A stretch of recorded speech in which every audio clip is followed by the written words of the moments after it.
हमारा सीन वहाँ से स्टार्ट होता है जहाँ पे कोई बात कर रहा होता है और वहाँ पे कोई बोलता है क्या, जो ये पार्क जुन्यू है वो हॉस्पिटलाइज था 3 सालों से और उसका कार एक्सीडेंट हो गया था, जिसमें वो जैसे ही वहाँ से निकला है वहाँ से वो सीधा अनरजिस्टर्ड प्लेयर के लिए अप्लाई करने आ गया। मुझे तो ये समझ नहीं आ रहा कि 3 साल पहले क्या हुआ था। फिर उसे याद आता है कि 3 साल पहले पूरी दुनिया चेंज हो गई थी, जिस कारण से पूरी दुनिया के लॉज और पूरा दुनिया उथल पुथल हो गई थी, जिस कारण से यहाँ पे बहुत सारे एक्सीडेंट हुए थे। तब मुझे समझ में आता है कि हाँ, ऐसा हो सकता है कि उसमें कुछ एक्सीडेंट हो गया होगा अपने जुन्नू का, जिस कारण से वो बेड पे पहुंच गया, 3 सालों के लिए कोमा में चला गया था। फिर वो बात कर रहा होता है जिससे पता चलता है कि जैसे ही वो बेड से उठता है उसका आँख खुलता है और फटाफट अपना प्लेयर रजिस्ट्रेशन करने के लिए आ जाता है। ये बात सुन के अपना जो इंस्ट्रक्टर होता है वो काफ़ी ज़्यादा ही कंफ्यूज हो जाता है, बोलते हैं क्या सच में वो बस ऐसे बेड से उठा और फटाफट यहाँ पे रजिस्ट्रेशन कराने के लिए भी आ गया। तभी अपना जो एग्जामिनर होता है वो देख रहा होता है, देख के सोचता है अच्छा ऐसा है। मुझे विश्वास नहीं हो रहा है सच में ऐसा कोई ऐसा बंदा भी है। पहले तो मुझे लगा था कि कोई प्रॉब्लम नहीं होगा, बट अभी मुझे ऐसा लगता है इस मंथ में जो एग्जामिनर अपॉइंट किया हुआ था एग्ज़ाम के लिए उसकी जगह मैं आने वाला हूँ, समझ गए, और मुझसे कोई सवाल पूछा नहीं जाएगा। तुम समझ गए ना अच्छे से। तो वहाँ से बोलता हाँ ठीक है। अभी वो बस ये सोच ही रहा होता है कि बस एक्सीडेंट के बाद कोई ऐसे ही प्लेयर बन के, एक्सीडेंट के बाद सडनली आके प्लेयर बनने के लिए कोई आके रजिस्ट्रेशन करने के लिए इतना ज़्यादा ऑब्सेस कैसे हो सकता है। मुझे लगता है कि अपना जो जुनून है वो काफ़ी ज़्यादा ही इस चीज़ को बहुत जल्दी अडॉप्ट कर लिया है, और मुझे इसके बारे में कुछ अलग ही फीलिंग्स आ रही है इसके बारे में कि ये काफ़ी ज़्यादा ही एक्स्ट्रा ऑर्डिनरी टैलेंटेड बंदा है ये। तब यहाँ से सीन शिफ्ट होता है जहाँ पे अपना जुनून देख रहा होता है कि यहाँ पे तो काफ़ी लोग आए एग्ज़ाम के लिए, और वो देखता है बहुत लोग आए होते हैं इस ट्रेनिंग के लिए जहाँ पे इन लोग रजिस्ट्रेशन करवाने के लिए, जहाँ पे देखता है कि इतने लोगों को मुझे हराना पड़ेगा तब जाके मैं एक प्लेयर बन पाऊंगा। फिर बोलता है हाँ ये लोग तो बस बच्चे हैं मेरे सामने क्या ही टिकेंगे ये नमूने छोटे मोटे। वैसे भी मैंने इतने सालों से गेम खेला हुआ है, इनसे तो मैं बहुत आगे हूँ।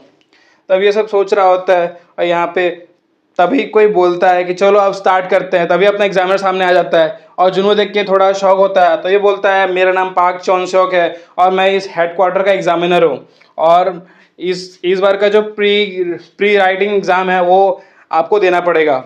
तो फिर एग्ज़ाम देना ख़त्म शायद हो जाता है। फिर अपना जो बातें होती है शुरू हो जाती है। जुनू और वो दोनों साइड में अलग से आके बातें करने लग जाते हैं और बोलते हैं कि मुझे लगा नहीं था, अपना जुनून बोलता है कि मुझे लगा नहीं था कि आप ही एग्जामिनर होगे, मैं बिल्कुल एक्सपेक्ट नहीं कर रहा था। तभी बोलता है हाँ आप क्या कर सकते हैं, ये तो बस किस्मत की बात है, अपना पार्ट बोलता है। फिर तभी बोलता है और बताओ तुम्हारा ट्रेनिंग कैसा गया। वो ट्रेनिंग हाँ अच्छा खासा गया। तो वो जो पेपर होता है जो अपने जुनून ने लिखा होता है उस पेपर को जो एग्ज़ाम होता है उसमें पूछा जाता है कि काफ़ी सारी कॉम्बिनेशन के बारे में, जिससे कि आपका पावर कैसे बढ़ता है, ये सब के बारे में बातें रहती है। जो अपना जो भी जुनूर ने लिखा हुआ था पेपर में उसका आंसर काफ़ी ही ज़्यादा डिफरेंट हुआ, जिस कारण से वो सारे आंसर को अपना जो हेड क्वार्टर एग्जामिनर होता है वो पूरा खुले में दिखा रहा होता है पूरा प्रोजेक्ट करवा के कि ये, और इस बात के लिए वो उसने पूछा भी नहीं होता अपने जुनू से। और अपना जुनू बोलता है छोड़ो ठीक है कोई बात नहीं, ये थोड़ा सा मुझे अजीब लग रहा है बट कोई बात नहीं, अब पर मुझसे पूछना चाहिए था मेरा पेपर दिखाने से पहले। और वो ऐसा बातें कर रहे होता है जिसमें वो बोलता है और हाँ जो मैंने उस दिन बोला था ना तुम्हें कि रिवॉर्ड मिलेगा लास्ट टाइम के लिए, तो मैंने कुछ सोचा है, क्या मैं तुमसे कुछ बात कर सकता हूँ इसके बारे में। तो क्या तुम मुझे बता सकते हो क्या जुनू तुम कोई, अगर तुमने गलती से भी अगर वो गेम खेला हो तो क्या तुम सच में एक गेमर हो। तो अब जुनू को समझ नहीं आता क्या गेमर होता है। तो हमें पता चलता है जो ही बंदा जो पहले वो गेम खेला होता है बैटल ऑफ समन, जब पहले पहले आया हुआ था बीटा वर्जन, उनमें अगर आपने थोड़ा भी खेला हो तो उसे गेमर कहा जाता है। अगर आपने थोड़ा सा भी खेला होगा, 1 मंथ हो या 1 साल हो या आपने एक दिन के लिए भी खेला हो, तो आप एक गेमर कहलाते हो। बोलता अच्छा ऐसा बात है क्या।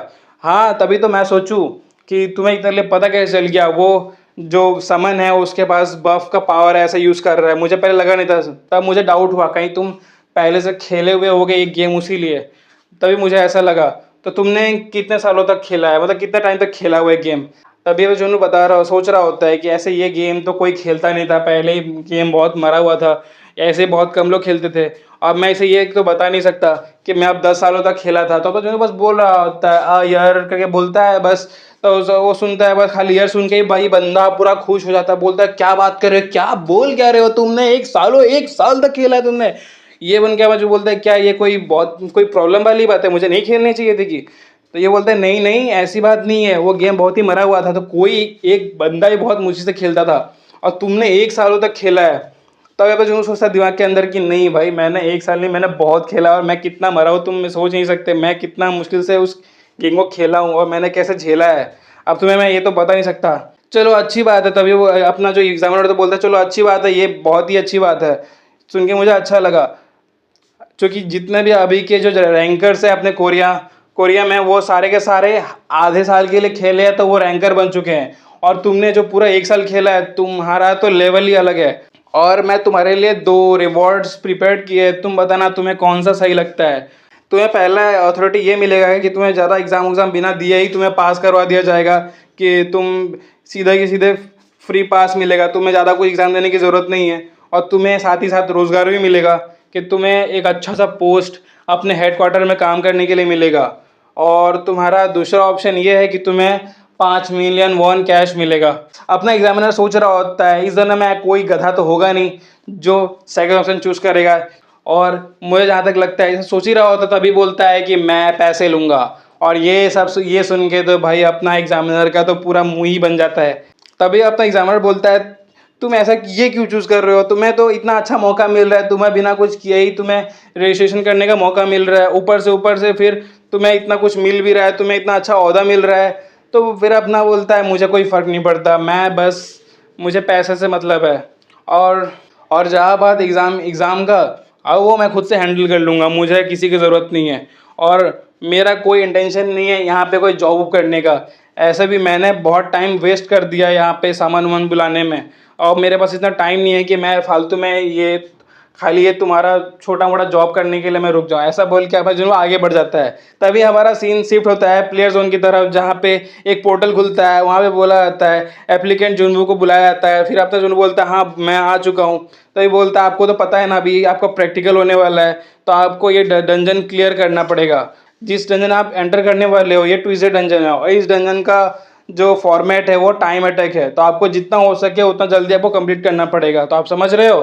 तो अभी तभी एग्जामिनर बोलता है कि ये बंदा मेरा डील मना कर देगा, पहला वाला मुझे लगा नहीं था। और ऊपर से ऊपर और अपने एग्जामिनर को विश्वास नहीं हो रहा था, जो अपने जिन्होंने पेपर लिखा होता है वो काफ़ी ज़्यादा अलग तरीके से लिखा होता है, उसका कॉम्बिनेशन काफ़ी और बाकी सबसे ज़्यादा डीप नॉलेज होता है अपने जुनू का। जब वो जो प्रोफेसर होता है वो बोल रहा होता है कि भाई कसम से मैंने इतना कुछ कभी इतना अच्छे से कुछ देखा नहीं है, और अपने मैं मुझे तो खुद के ऊपर इतने शर्म आ रही है कि मेरी सोच इतनी छोटी है। इस बंदे ने कितना कमाल कर दिया है यहाँ पे, इसने इतना कुछ लिखा है इसके बारे में मुझे आज तक कभी खुद भी नहीं पता चला था।